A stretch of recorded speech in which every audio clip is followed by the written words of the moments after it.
This episode of Access to the Arts is being made possible through the support of First Bank Richmond, with 8 locations serving Wayne County. First Bank Richmond and you, doing great things together.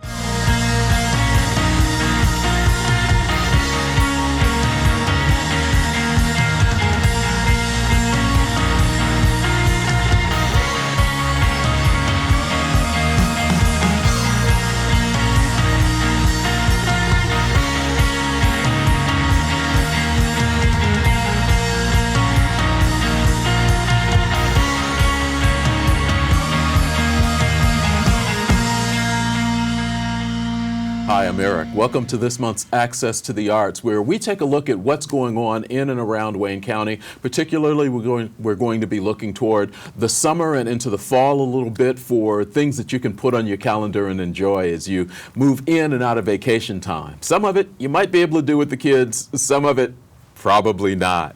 We're going to start with a little recap of an event that is always fun if you have a chance to go. That's the signature event for the Richmond Symphony Orchestra. Monica Coachline is here. Hi, Monica. Hi, Eric. All right. How were the 80s? Were they as scary as we remember them? They were just really spectacular, right? I mean, everything was a whirlwind for the evening with 500 guests, including a full orchestra and wait staff. It was a wild time. It was a party had by all. We continue to see people really push the envelope as far as costumes. We don't need people to be in costume, but we're finding that more and more people. I was trying to think, is it Bob Ross was the painter? Yes. Pete Zaleski came as Bob Ross, okay. Full fro and everything. We had a couple of Teen Wolves with us. We had some 80s prom queens. We had a lot of fun that night, a lot of fun. Nice. It's been going on 50s, 60s, 70s, 80s. All right. Is the interest in the symphony from the younger group enough that you're going to push it one more decade? We are. I wouldn't have guessed that. I really wouldn't have guessed that even at that evening. I mean, the intent was to move away. It was to figure out how to really kind of stay with the decades, but maybe do more of a review of what we had done from the 40s to the 80s. But the millennials, they want it. They want the 90s. They want the 90s bad, and they're an important part of our community, and it's important that we attract a younger and younger audience. And so if this is the way that they want to be connected, that's fine. But the biggest surprise of the evening, obviously the orchestra was brilliant, the food was great, but the biggest real surprise of the evening for us was the after entertainment, the Ronald Reagans that came to us from New Jersey. And so they do an 80s show, but they also do a 90s show. So they'll be rejoining us next year. So we're really excited. We had a really great dance party. Okay. You all did something with your booklet last year for the RSO, and you took your musicians kind of out into the community. You've brought that back again. Tell us a little bit about this year's booklet. Well, I feel like this look that we have of showing our musicians in the community is a really important part of celebrating what makes the arts and Richmond really unique and a special place to be. So we visited Hayes Arboretum, we visited Richmond Neighborhood Restoration, we were at Richmond Art Museum, we were at the Sensory Playground, we were at Roscoe's again. We just saw a lot of really nice places, really great photos. We actually went to Richmond Civic Theater too, so we highlighted a few of the arts locations, indoor and outdoor this year.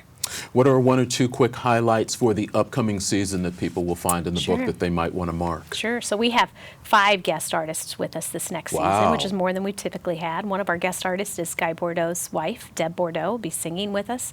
I believe that's in December. Now I'm going to say that, and then I'm not going to remember, but it isn't. We'll cheat. We'll put it up. It is not. It is in the spring, but I can't remember whether it's the February, March, or April concert. I apologize for that. In addition to that, an old favorite, but a favorite that was gone a returning favorite, I shouldn't say old, a returning favorite from before I really worked with the symphony, Josh Ulrich, our assistant concertmaster, will return as a guest artist for the first time. So we're excited about that. And one thing to note is that our typical December concert, due to scheduling and Thanksgiving be a little bit late in November, we're actually into November now. We're the Sunday before Thanksgiving for our December concert. So that's a little different. Okay. Yeah. Couple of things we're going to put on the front end and back end of this as we wrap up the conversation. Chocolate Garden, coming up fast. Coming up really fast. May 25th, Richmond Rose Garden. This will be our 5th annual. We have about 6 to 8 chocolate vendors joining us, and that event is sponsored by West End Bank and Wayne County Foundation. Again, starts at 4, and the brass will play at 4:15. So we expect to wrap up about 5:30. Hoping good. for good weather again. We've never had a conflict with the rain, so fingers crossed. And tell us about Strings on the Green. So we will return to Forest Hills this year. That will be the Saturday of Labor Day weekend. I think it's August 31st. I haven't check the thought that calendar. far ahead. But last year we did Brass on the Grass. It was really nice. And this year Forest Hills said, why don't we try something different? Why don't we try Strings on the Green? So we're putting that together. That'll be a nice event. It's for club members and non-club members. So it's a nice opportunity to come out, enjoy the club, and stay for dinner if you want. Okay. Monica Kochlein with Richmond Symphony Orchestra be looking for their worthy moments coming up on the, you can see it there, coming up. It'll be out in the community. Thanks for spending the time. Thanks, Eric.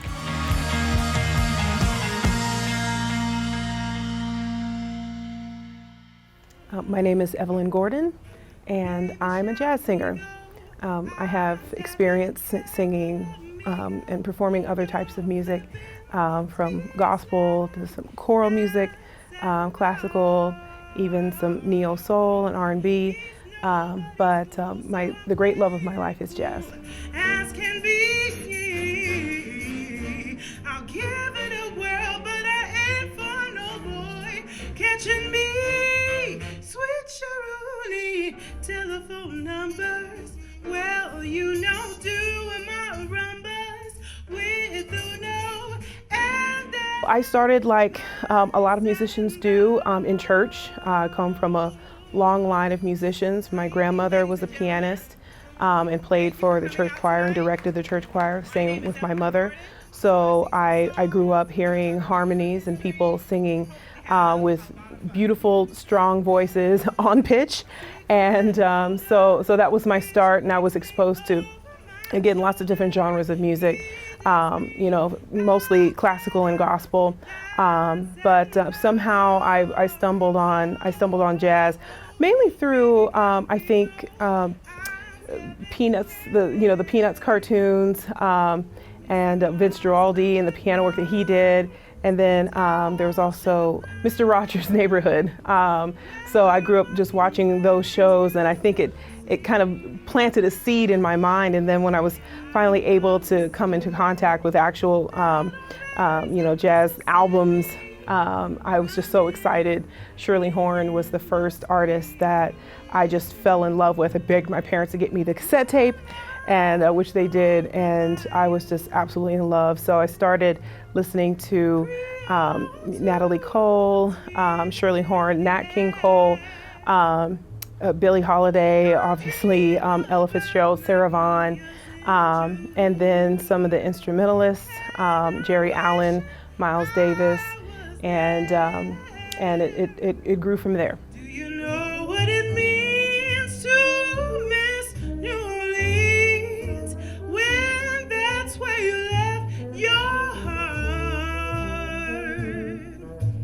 And there's one thing more, I miss the ones I care for more than So my inspirations, I mean, obviously I can't discount the impact that sacred music has had on my singing style, but, you know, I would say more Sarah Vaughan and Ella Fitzgerald are more some of my initial inspirations.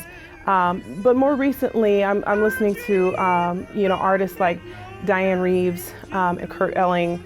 They're two of my favorite living jazz singers, and the level of their musicianship and skill and vocal ability is just incredible. So those are the people. And then still my own mother, my mom is still singing and still a source of inspiration for me. So it's just kind of an ongoing learning process, and I just enjoy it very much.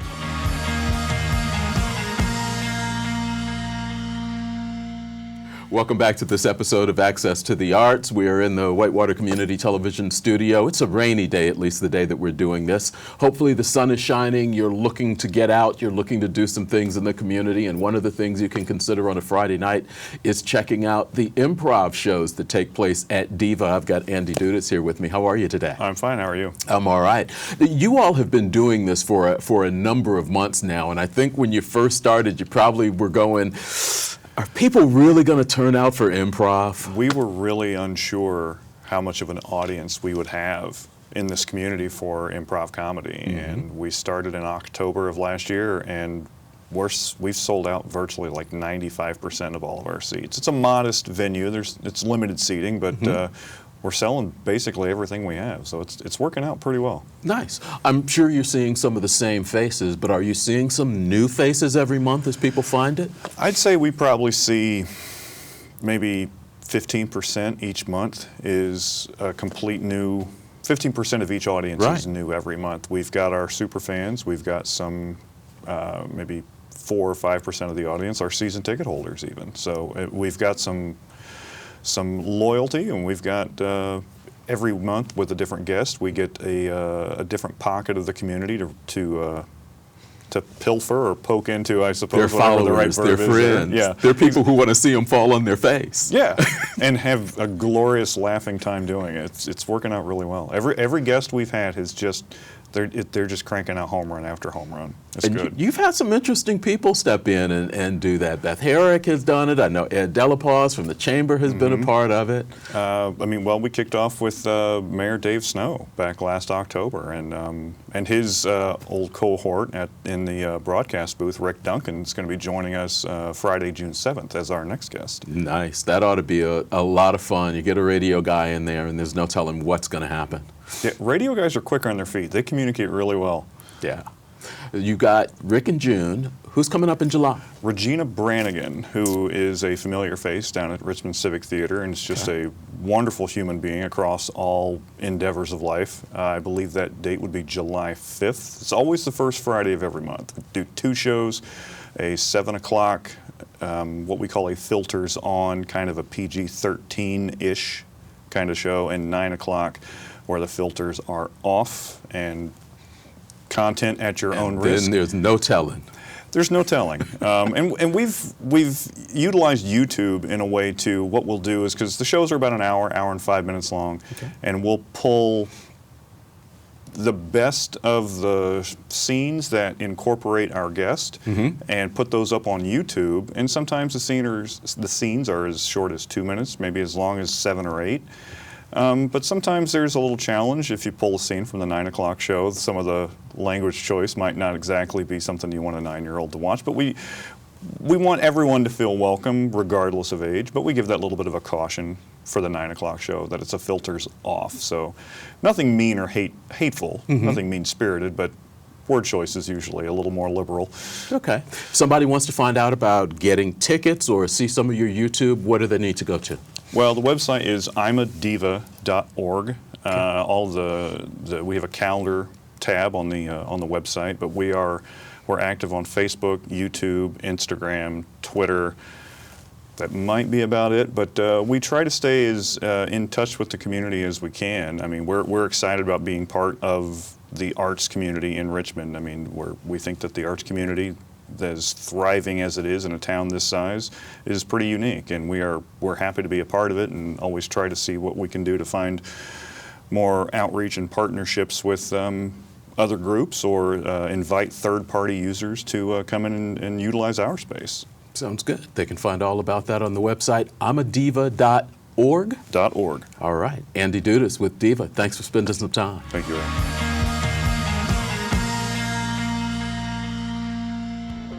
Hi, my name is Ray Ontko. I'm with the Richmond Shakespeare Festival, and I'm here at beautiful Elstro Plaza to tell you a little bit about the upcoming Richmond Shakespeare Festival for 2019. On June 10th, here at the Elstro Plaza, the Richmond Community Orchestra will be presenting a free concert. Food trucks at 5:30, bring a blanket or chairs. Concert at 7:30. Included in the concert that day will be a new work by Jay Connard, the musical director for the Richmond Community Orchestra, called The Tempest, which is one of the 2 plays that we'll be presenting later in the summer on June 21st through July 6th at the Star Jeanette Building. Those 2 events, the Richmond Community Orchestra concert on June 10th and the Richmond Shakespeare Festival June 21st through July 6th. Later in the summer, again here in the Elstro Plaza, we will have a production of Macbeth by the Cincinnati Shakespeare Company. That's a free performance, and that'll be on Friday, August 23rd. Food trucks at 5:30, and the show starts at 7.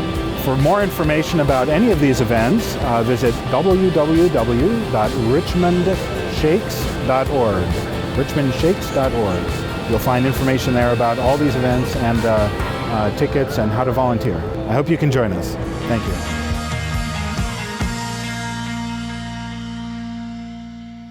Welcome back to Access to the Arts on WETV Channel 20. I'm sitting with John Cook from Civic Hall Performing Arts Center, who just wrapped up the 25th anniversary season. A lot going on. How did it go? It was great. Great season. We just ended Saturday with Rockapella, which is a vocal band. Yes. Really, really good group. It was a great show. So it went great. There's no rest for the weary, as it were. You are constantly going and seeing acts, talking to acts. How do you do that? Where do you go to find the acts that you bring into Civic Hall? We have the opportunity to go to their regional conventions, and they have them for all areas of the country. They have the Southeast, they have the East.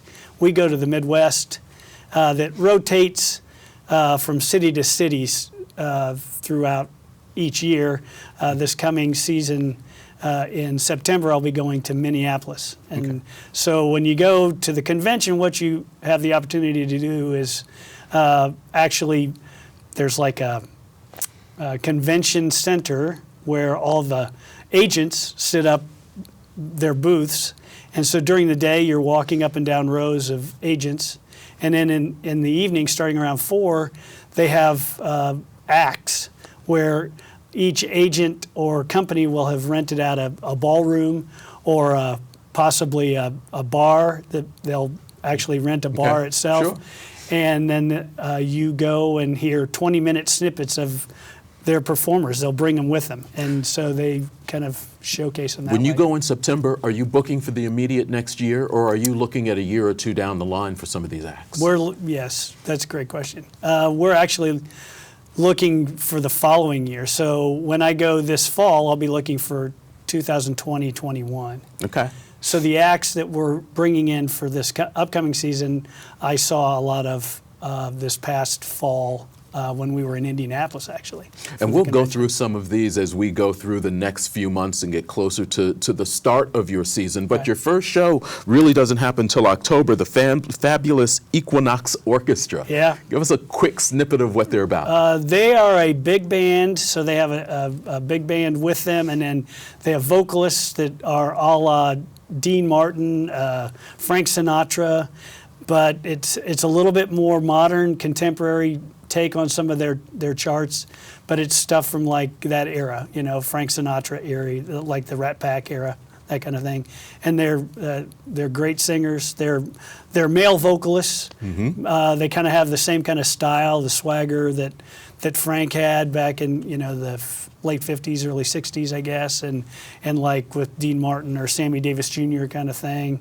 Okay. That kind of same feel, but it's a little bit more updated modern versions of some of the charts that they sang. And then they do some stuff from like the 70s also, so there's a wider range of tunes that they're bringing in, so it's not just necessarily from that era.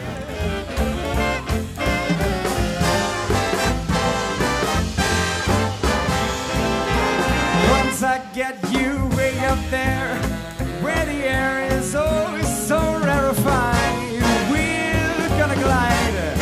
absolutely petrified. Once I get you up. Your next act, a lot of people will know, might be considered a country act, but really in the mid to late 70s, early 80s, really more of a pop artist. Ronnie he was. Millsap with hits like There's No Getting Over Me and Smoky Mountain Rain and I Wouldn't Have Missed It for the World. He's coming in in early November. Yeah, it's going to be a really good show. He's putting out a duets album. Yeah. There's a lot of current performers that wanted to sing with him and do Ronnie Millsap tunes. So that's what he's been putting together. And I'm not sure if he's going to be doing. He's not bringing anybody with him to do the duets, but he'll be bringing a backup band with him, and it'll be I think a really, really great show because he's obviously an icon in the country genre as well as kind of pop and rhythm and blues. Always have a good Christmas show. You're bringing in some brass for Christmas. Yeah, it's Brass Transit presents a Rockin' Christmas. Brass Transit is a tribute band to Chicago, the band, Yes. from the 70s and 80s, and they sound authentic and very much like Chicago. So if you were to hear them on the radio, you'd think it was Chicago. If you didn't see the guys, you would think you're hearing Chicago. They're that authentic. So it's going to be a great show.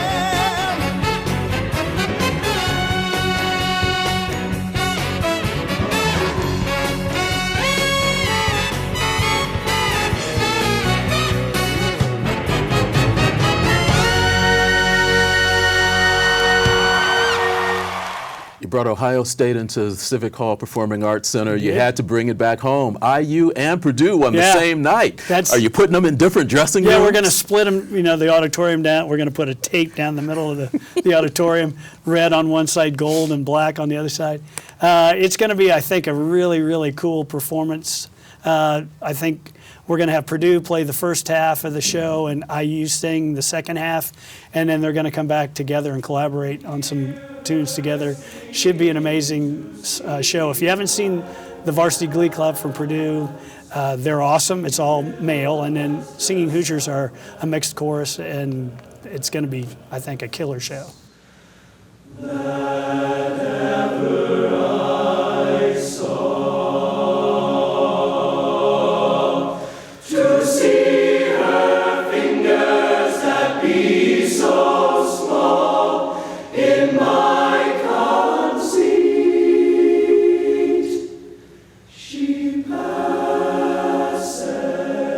The Derek Nelson family you're bringing in, along with the 5 Browns. Oh, yeah. That'll wrap up your season. Yeah.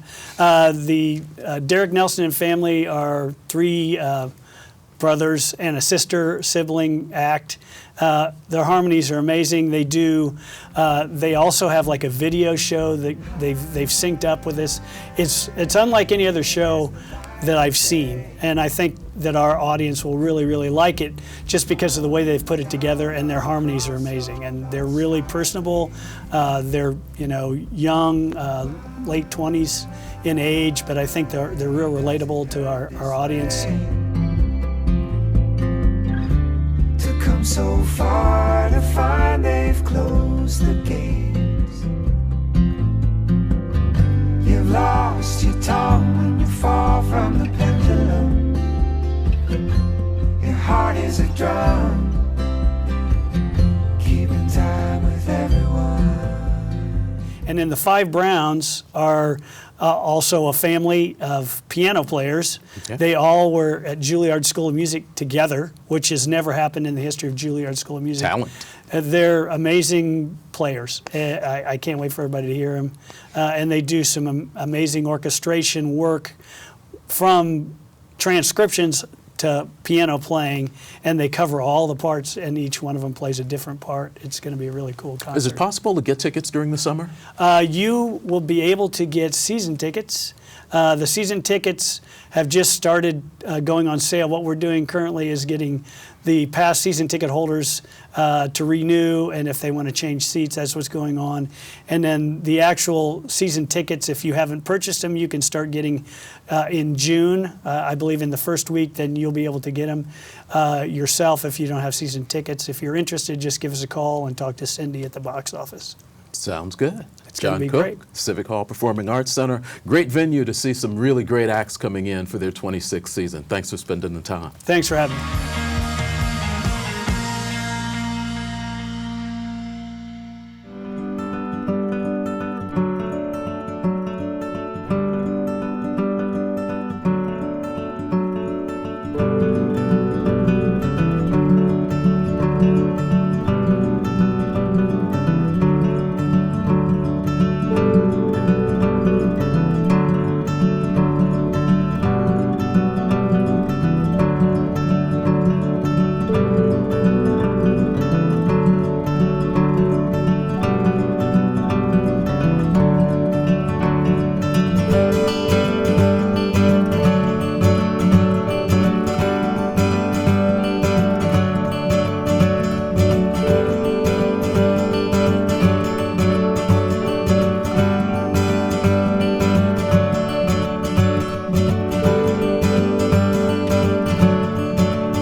Thanks to my guests for joining me on this month's Access to the Arts. Thanks to you for spending the time on watching the show.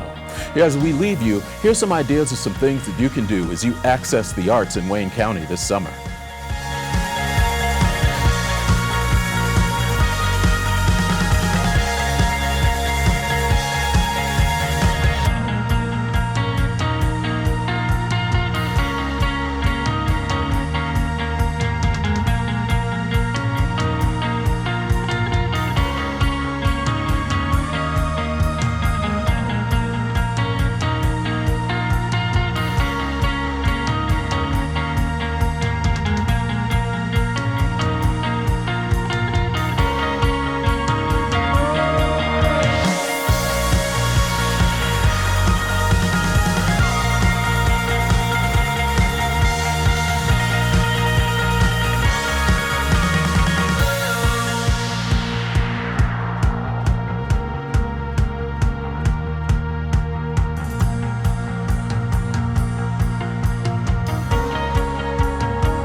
This episode of Access to the Arts is being made possible through the support of First Bank Richmond, with 8 locations serving Wayne County. First Bank Richmond and you, doing great things together.